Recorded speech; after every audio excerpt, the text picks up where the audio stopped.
হজরত গরিবুল্লাহ শাহ রহমতুল্লাহি আলাইহি ছিলেন একজন মহান আধ্যাত্মিক সুফি সাধক।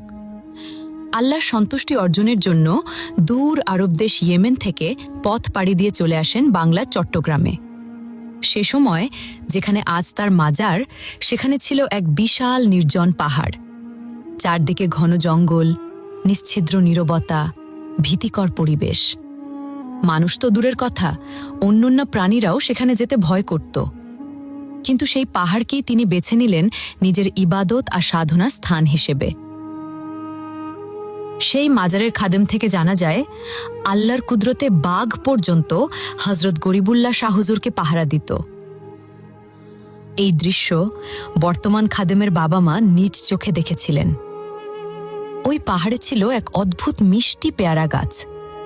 পেয়ারার স্বাদ এতটাই মধুর ছিল, সারা বাংলায় এমন স্বাদের পেয়ারা আর কোথাও পাওয়া যেত না। একদিন কিছু সাহসী বালক শুধু সেই মিষ্টি পেয়ারা খাওয়ার লোভে পাহাড়ে উঠে আসে।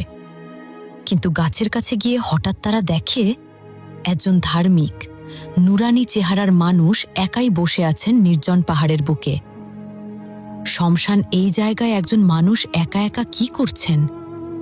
ভয়ে কাঁপতে কাঁপতে তারা দৌড়ে পালিয়ে যায় বাড়ির দিকে। সব শুনে বালকদের বাবা মা বুঝে যান তিনি নিশ্চয়ই একজন আল্লাহওয়ালা মানুষ। তারা এক পাতিল ভরা খাবার বালকদের হাতে দিয়ে বলেন, যাও, এই খাবারগুলো আল্লাহর ওই বান্দাকে দিয়ে এসো। ভয় জয় করে বালকরা আবার পাহাড়ে যায় এবং খাবার যে তুলে দেয় হজরত গরিবুল্লাহ শাহ হুজুরের হাতে।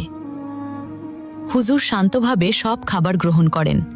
এরপর পাতিলটি আবার বালকদের হাতে ফিরিয়ে দেন। বাড়িতে এসে পাতিল খুলতেই হতবাক হয়ে যায় সবাই।